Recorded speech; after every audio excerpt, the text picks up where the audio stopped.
Hey everyone, welcome back. I'm Rob Franek, Editor-in-Chief here at the Princeton Review, and today, my friends, we are tackling the top 9 historical periods and related concepts that you'll need to master to ace the AP US History exam come this May. And folks, there's a lot of ground to cover. Now, the College Board, the creators of all things AP, breaks down the historical events covered on the AP US History exam into those 9 key historical periods, beginning with that ever pivotal year, 1491, right up to present day. And of course, we can't fit every detail and event and policy into this one video. But the good news is that you're not asked to do that either on the exam itself.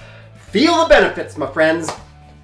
And let's just say this next part out loud with clear and crystal clarity. While you will obviously benefit from knowing more details than we're going to cover in this video today, the AP US History exam itself is directly focused on whether you understand key concepts in the time periods that we're about to discuss together. Then it is about whether you know each and every granular detail. So, even if you're learning the exact dates of important amendments and Supreme Court decisions, you'll want to be putting them into their historical context. In other words, into these very 9 periods of history that we are about to discuss together today. So without further preamble, my friends, let's jump right in. Historic period number 1 is early contact with the New Worlds, and the years covered again, 1491 to 1607. Now, the main concepts that you'll want to understand here is the clash of cultures between diverse Native American populations and the Europeans arriving on their land, as well as how the Columbia Exchange revolutionized both European and Native cultures by expanding trade and technology to create a racially mixed new world. You should also understand how extended contact with Native Americans fostered a debate among European leaders about how non-Europeans should be treated. Another note, African slavery began during this time and gradually replaced Native slavery and European indentured servitude. That leads me to historical period number 2. Now, this is the colonization of North America from 1607 to 1754. Now, the key concept that you want to grasp from this period is how the 4 main colonizing powers of North America, and those are Spain, France, the Netherlands, and of course England, differed in their interactions with native populations. And to speak generally and broadly here, Spain tended to conquer and subjugate native inhabitants. France opted to ally with them through trade alliances as well as intermarriage. The Netherlands attempted to build the greatest trading empire ever, whereas the English colonies attempted to exclude Native Americans altogether. You'll also want to understand how Europeans battled with Native Americans for control of land and furs and fishing rights. Now, some of the pivotal conflicts that are important to remember are the Powhatan Wars, King Philip's War, and of course the Pueblo Revolt. That leads us on to historical period number 3, and this is the American independence. Now, this is the years covered, are 1754 to 1800. Now, the events over those next 46 years will mark the period of American independence, and you should understand full well how Britain's increased attempts to control the colonies and impose burdensome taxation led to a desire for revolution as well as a change in government structure. Colonists cited the values of personal liberty and democracy over monarchy and aristocracy. That leads us to historical period number 4. This is the beginnings of the modern American democracy itself, and the years that they cover are 1800 to 1848. Now, during this period, the newly formed United States struggled to define its ideals as the North, the South, and the West navigated sectional strife as well as regional economic differences. Now, the key concepts that you'll want to understand here are how new developments in technology, in agriculture, and in commerce built the United States wealth and infrastructure, leading to what we now call the market revolution. You'll also need to know the beginnings of social reform during the 19th century, including how abolitionists and feminists and temperance advocates organized to promote their ideas, and how slavery became one of the most important socio-political issues of the time.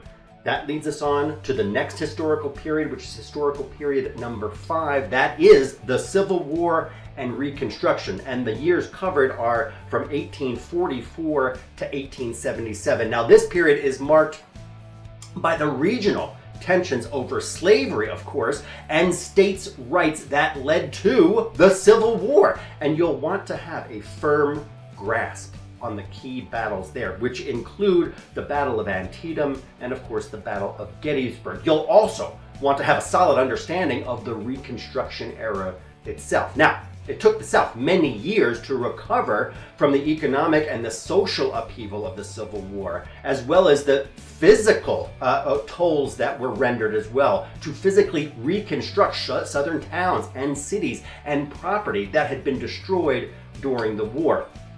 This also meant integrating a newly freed black population into American society, giving way to the rise of insurgent terrorist groups such as the Ku Klux Klan, the KKK, as well as the White League. You'll also need to know both the successes and the failures of post-Civil War Reconstruction.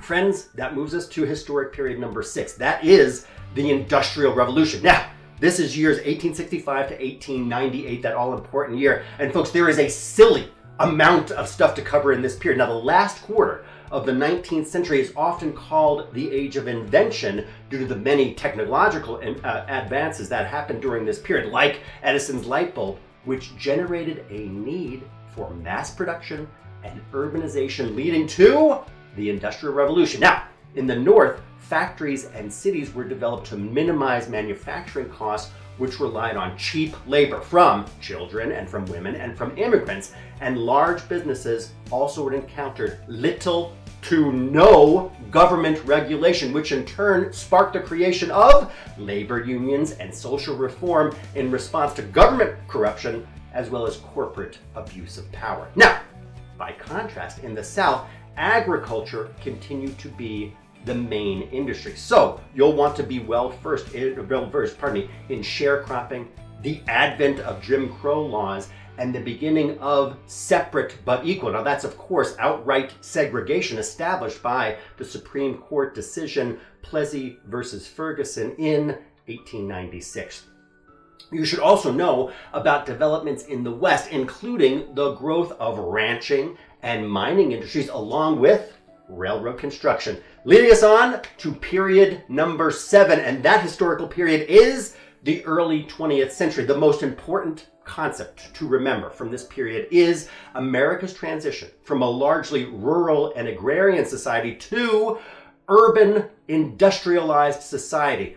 There was also increased federal government involvement during the Progressive era, wherein President Woodrow Wilson called for the federal government to assume greater control over businesses in order to curb corporate abuses.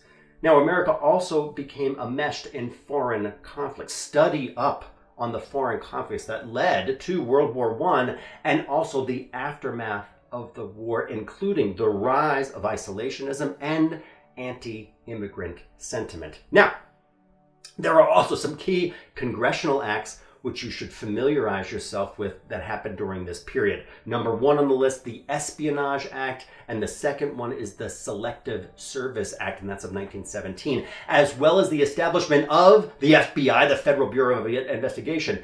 You should also be well informed about the Great Depression and the innovations in modern culture, including the automobile and the radio, which revolutionized daily American life. And finally, know about the events and foreign policies that all led up to the beginning of World War II, as well as the events during and after the war.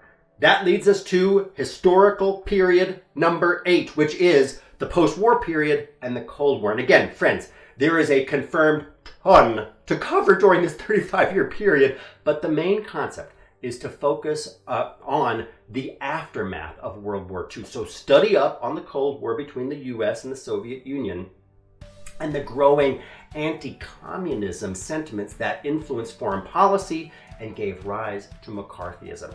You should also have a firm grasp on domestic policy during the Truman, Eisenhower, JFK administrations, as well as the civil rights movement, feminism, and the hippie counterculture that marked the 1960s. And of course, you can't forget about the Vietnam War and Watergate and President Nixon's resignation.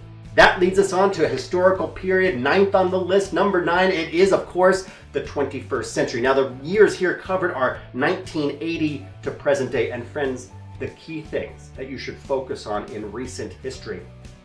First, be sure to know about notable events and policies that took place during the Reagan, George H.W. Bush, Clinton, and George W. Bush presidential administrations. You'll also want to study up on the intense political and cultural debates of the era, as well as the war on terror and the interventionist foreign policies of the early 2000s in response to the 9/11 attacks. And finally, we can't forget about the dot-com bubble, the digital revolution of 1990 to 2010, where we of course said hello to the first time to the internet and e-commerce and cell phones. And please note that while it's unlikely that you'll see questions on your test regarding the presidential elections of Barack Obama in 2008 and Donald Trump in 2016, it may help to know a bit about the financial crisis of 2008 and, of course, the Affordable Care Act. Now, the common parlance there is Obamacare, and the contentious 2016 election between Hillary Clinton and, of course, Donald Trump. Whew! Folks, it is safe to say that that is a whirlwind of history that we covered just now. I'm hoping that you enjoyed this video as much as we did here at the Princeton Review making it. If you did, please do give us a like. And of course, if you haven't already, please do subscribe to our channel for the latest updates on standardized tests and college admission and study tips and a whole lot more. Rob Franek, Editor-in-Chief, signing off for today. Be well. Take care.